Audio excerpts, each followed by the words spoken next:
महामाया प्रसाद। ओम नमः शिवाय स्वाहा।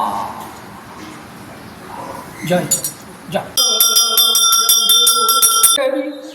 सर्वभूतेषु मातृरूपेण समस्थिता नमस्तस्मै नमस्तस्मै नमस्तस्मै नमो नमः।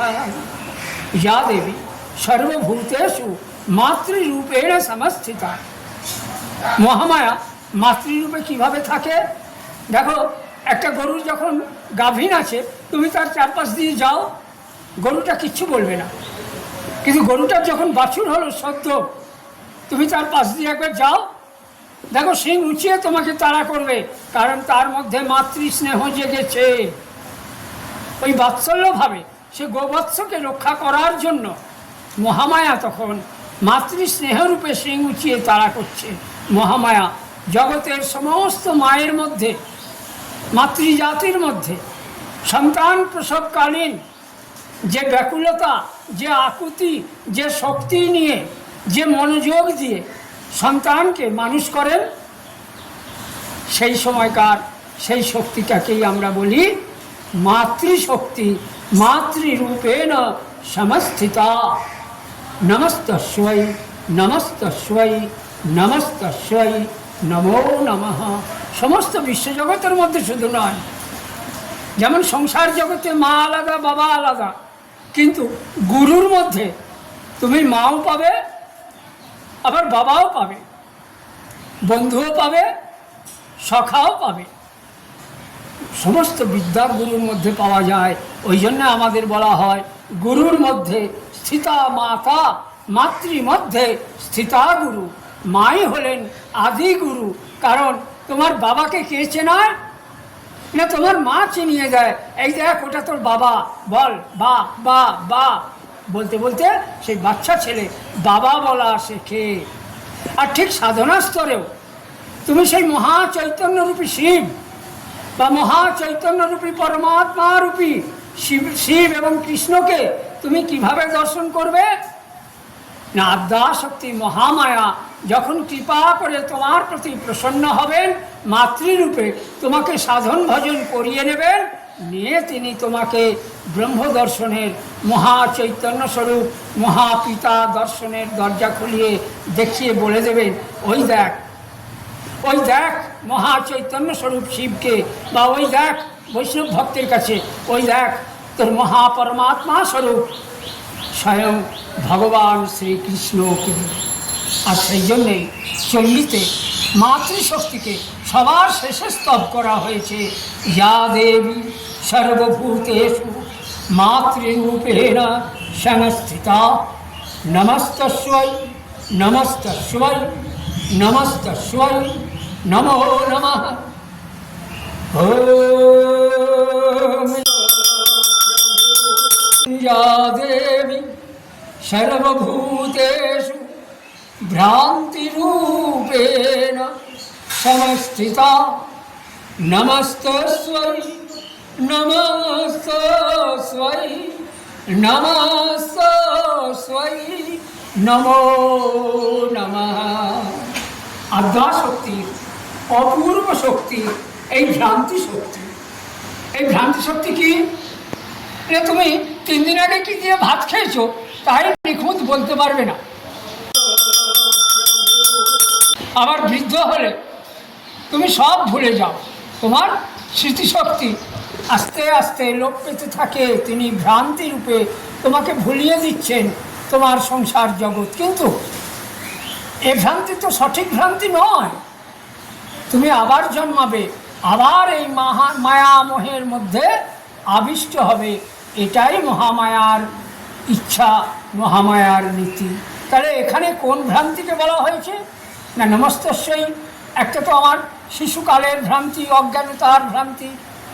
একটা তো আমার নমস্তস্मै দ্বিতীয়, আমার বৃদ্ধ বয়সে ভুল হয়ে যাচ্ছে, আমি সেই ভ্রান্তিকেও নমস্কার করছি। আর শেষে নমস্তস্मै নমো নমঃ। হে সাধক, তুমি যখন মহামায়ার শ্রীচরণে সমর্পিত হয়ে, 16 আনা সমর্পিত হয়ে, সেই জগৎ তারিণী জগৎ তারার কৃপায় তুমি যখন মহাচৈতন্য স্বরূপ শিবকে ধারণা করলে, নিজের উপলব্ধিতে মহাচৈতন্য দর্শন হলো, তখন তোমার কি হলো না, এই জগৎ ভুল হয়ে গেল। এই জগৎ আর তোমার স্মৃতিতে নাই। এই সমস্ত বিশ্বজগতে তোমার অহংকার দূর হয়ে গেছে। এই জগৎ ভুল হয়ে তখন এই জগৎ তোমার কাছে মহাচৈতন্যময় মহাশিবময় হয়ে উঠেছে। আর কৃষ্ণ ভক্তের কাছে এই জগৎ তখন কি হয় না, যত্র যত্র নেত্রস্ফুরে তত্র তত্র কৃষ্ণ হেরে। জগৎ তার ভুল হয়ে গেছে, ভ্রান্তি রূপের সমস্থিতা। তখন সেই সাধক গোটা জগৎকে কৃষ্ণরূপে দর্শন করছে। আর সেই জন্যেই চণ্ডীর পঞ্চম অধ্যায়ের এই লাস্ট শ্লোকটা দিয়ে মাকে প্রণাম করা হয়েছে। যা দেবী সর্বভূতেষু ভ্রান্তি রূপেণ সমস্থিতা নমস্তস্मै নমস্তস্मै নমস্তস্मै নমো নমঃ।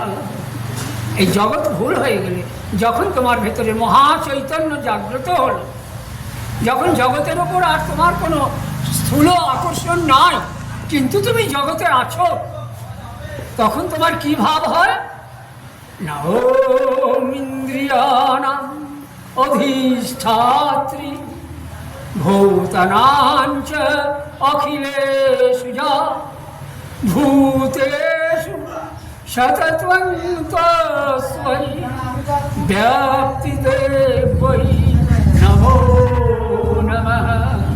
এই তোমার সমস্ত চোখ, নাক, কান, চতুর্দশ ইন্দ্রিয়ের মধ্যে দিয়ে যে শক্তি, যে চেতনা শক্তি, চৈতন্য শক্তি তোমাকে চালিত করছে, ওই চৈতন্য শক্তির নামই কুণ্ডলিনী শক্তি।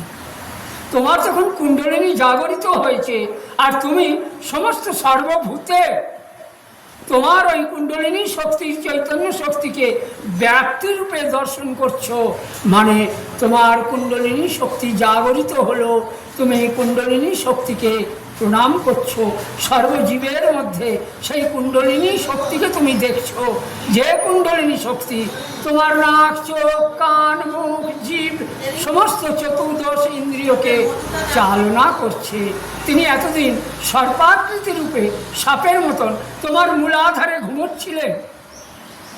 এই মাতৃরূপে আর ভ্রান্তি রূপে যখন তুমি জাগরিতা হলে, জগৎ তোমার ভুল হয়ে গেল। প্রাপ্তি পেলে, তাকে পেলে, তখন কি হলো না, ইন্দ্রিয় জাগরিত হলো কুলকুণ্ডলিনী রূপে, মহাচৈতন্য রূপে। আর তোমার ইন্দ্রিয়গুলো লোভ, কামনা, বাসনায় জর্জরিত হবে না।